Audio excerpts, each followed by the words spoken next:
All right, everyone, welcome to part 2 of my Life Path 9 series. Today, we're going to be covering the 36/9. You can be a 36 in two ways. One, your birthday adds up to 36, like this one, May 25th, 1995. 5 plus 2 plus 5 plus 1 plus 9 plus 9 plus 5. 36. Or your full or first name adds up to 36. Please use the cipher above to figure that out.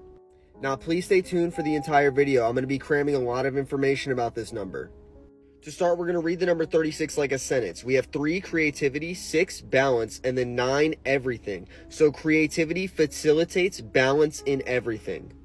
The 36/9 is going to be the most creative and artistic version of 9.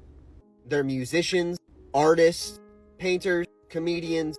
They typically pick up any form of expression within their career. 3, 6, and 9 all share definitions. They are all the numbers of love. 3 is the number of optimism, 6 is the number of care, and 9 is the number of the humanitarian. So the way that the 36 typically expresses themselves with this love is they are very good at raising the vibration of everyone around them. They're very good at taking care of them, and they're very good at providing everything that they need. It is very important for the people around the 36 to be well taken care of by them. This skill is gained in childhood because during their early family life, they had to be hyper vigilant of all the people around them because they were always requiring assistance from 36. This aspect of always needing to take care of people has left some 36s very bitter. They have an extreme intelligence to provide care for everyone else, but it seems like no one has the intelligence to give them that care back. This can cause the other definitions of 3, 6, and 9. They might be the numbers of love, but with duality, they are also the numbers of hate. 3, 6, and 9 are by nature very emotional numbers. So all emotions that the 36 feels are like enormous. They encapsulate them, they cover them. It's almost like going into the deep end of the water at the pool.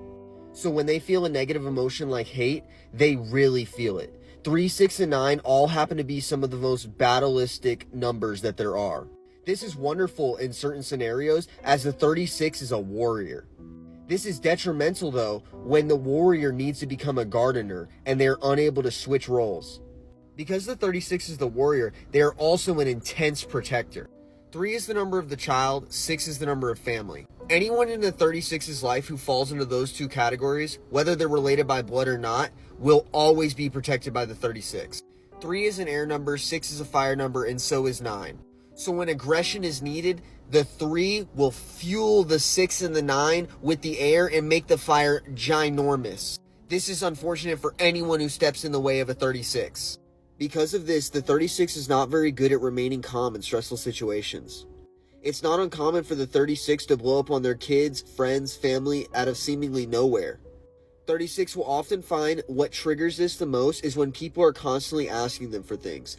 Because the 36 has had a life of just providing for everyone, living for everyone else, never living for themselves, anytime someone wants to have something from them and they are not ready to give it away, they just blow up, they explode, and they burn the people around them that they love. Because the 36 has 3 healer numbers, 3, 6, and 9, this is the last thing they want to do. Which is why the 36 will always make amends for any damage that they've caused to anyone that they love. On the flip side, the balanced 36 has absolute control over their emotions. They'll look back in the past and find that what I described earlier was them, but they're no longer like that. This is because the 36 gets hard lessons of learning to be optimistic in hard scenarios and learning to balance out intense emotions. So when they come out of it, the lessons they learn is absolute control over those things. So what was originally a raging fire is now a very warm fireplace in the center of the house, just very nice and inviting. And everyone loves the 36 when they're in this very calm and balanced mood. They're warm, they're fluffy, they're funny, they're creative, they know how to tell amazing stories, they're popular amongst people, everyone loves them. The balanced 36 is a wonderful being. So to find the perfect way to balance 36, we'll look at which number comes first, which is the 3, the child. Afterwards is 6, the number of responsibility. This means in order to be responsible, the 36 must be creative. They must listen to their inner child. They must do something that is enjoyable. They must do something that makes them feel alive in order to facilitate that responsibility. Because the child comes first, they need to put the inner child inside of them first. Any 36 listening to this, I would urge you to do anything that you used to do in your childhood, whether that's build Legos, draw, color, do something, because that always facilitates the best in you. And you'll find that you're the most happy when you're expressing yourself in the way that you used to when you were a kid. The unbalanced version of the child coming before responsibility is that the 36 really doesn't know how to get stuff done sometimes. They just want to play, they just want to have fun, and they would rather procrastinate and avoid work than do what is hard and responsible for them. Because 6 is the number of balance and it's basically the anchor of 36, it is required for 36 to find a balance within all of these things that I have mentioned in order for them to have the perfect life. Advice for the 36. Listen to your inner child. Don't blow up. It's not worth it. Keep helping the people that need your help. Don't become bitter and turn away from them. And say I love you to yourself at least once a day in the mirror.